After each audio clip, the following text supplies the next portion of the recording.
Here, let's watch this because it's so funny. So if the ceasefire turned into a full peace agreement, why are you still out here today?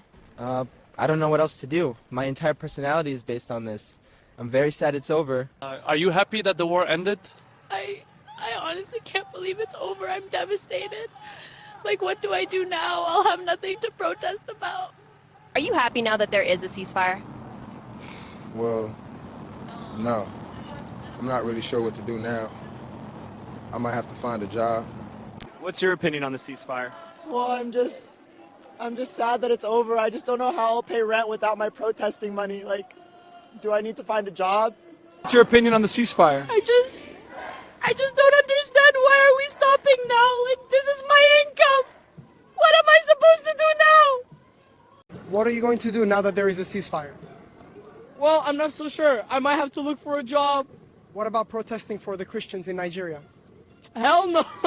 Of course, all the videos that we've just watched are all AI generated videos. They were generated by an AI called Sora AI.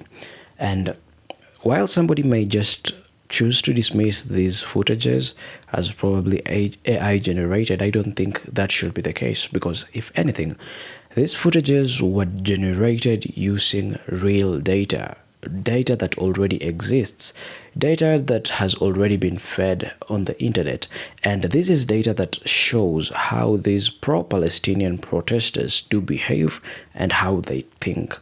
Because if anything, we have seen in the videos, AI kind of brings it out, or kind of discloses the fact that some of these pro-Palestinian protesters, they have taken these pro-Palestinian protests as a source of income. And it's not just these protesters. It also comes down to so many influencers, even here on this platform, who have taken this Free Palestine as their slogan, their sole agenda, or the sole content that they create is Free Palestine. And that is exactly what they have been monetizing all along. And right now that Palestine has been set free, and right now that Donald Trump has given them what they want, they are currently having it very hard. They are ready to protest for Free Palestine, but are not ready to probably just say a good word for the Nigerians who are being killed by pro-jihadists. You know, jihadists are out there slaughtering Nigerians, but they can't think about it, or they can't talk about that.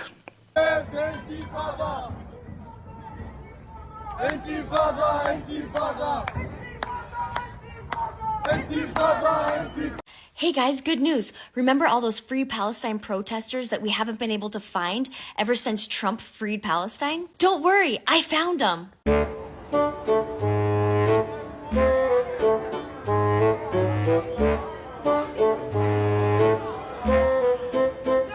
They're in Portland. Just because Trump freed Palestine doesn't mean that their rent doesn't still come next month. A paid protester's gotta do what a paid protester's gotta do. Now, from the look of things, it's quite evident that our pro-Palestinian brothers and sisters were not doing it for the sake of Palestine. It was not all done for Palestinians. They didn't do it with Palestinians at heart. If anything, they had their own hidden agenda. From the look of things, the agenda that they had was to destroy the West. Why are people in these other Arab countries not protesting? Why can't they hold the protests probably in Qatar? Why can't they hold these protests in these Islam countries? It's because these countries know what Free Palestine is and how Palestinians do behave. You know, our actions have nothing to do with Gaza. Gaza is the trigger, is the motivator, is the thing that gave us an opportunity, gave us an audience. You have the potential of changing and reforming life for everyone. And we call it, you know, we reduce it to the term da'wah. But da'wah is so expansive if we really set our minds to it. I, myself, the leaders of Hamas, are not looking at this battle as the liberation of Palestine.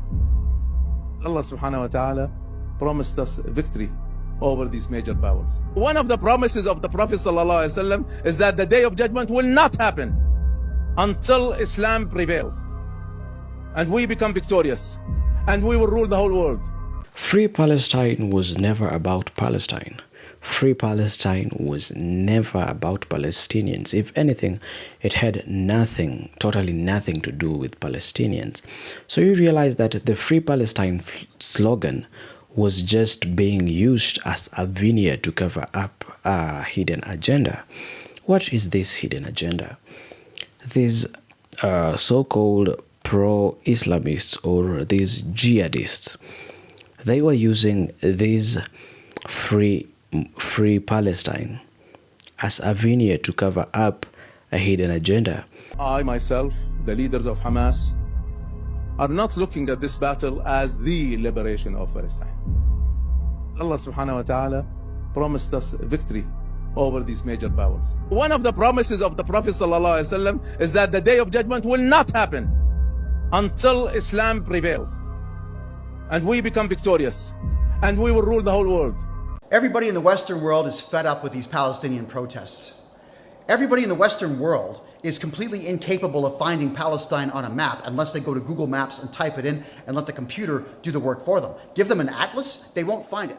And right now, all you're doing, Palestinian protesters, is getting in the way of the lives of everybody in the Western world. I notice that you're not performing these protests in Mecca or Medina. Yeah? Why are you not doing that? Do you know why? Because the Saudis won't put up with it. Because other Muslim nations out there cannot stand the way that Palestinians behave. And now I can't stand it, and now the Western world can't stand you. So, Israeli protesters without masks and polite manners, I like them. You Palestinians with masks shutting down cities, I don't like you. Do me a favor, go to Palestine and fight if you actually believe what you say you believe in. Pro-Palestinian protesters clashed with riot police in the northern Italian city of Udine during a World Cup qualifier against Israel, which Italy won 3-0.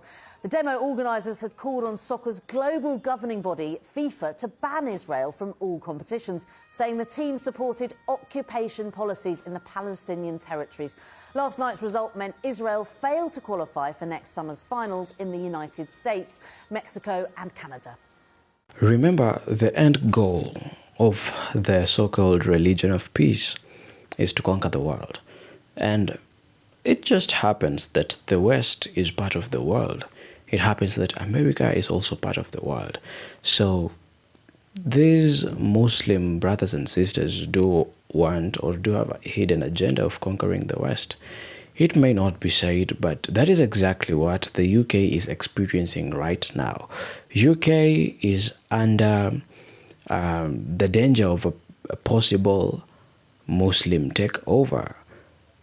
So many Muslims are now in the House or in the Parliament.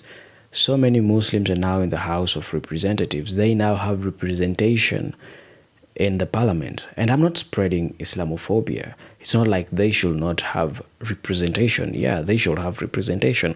But the problem only comes when they say that we should now start implementing Sharia laws, that we should adopt Sharia laws. Now, if these are the laws that they applied in their countries, and apparently they did not work, if anything, the best countries in the world have not used Sharia laws at any point. America was not built with a foundation of Sharia laws. So why should America adopt Sharia laws today? Why? Well, I don't see any reason.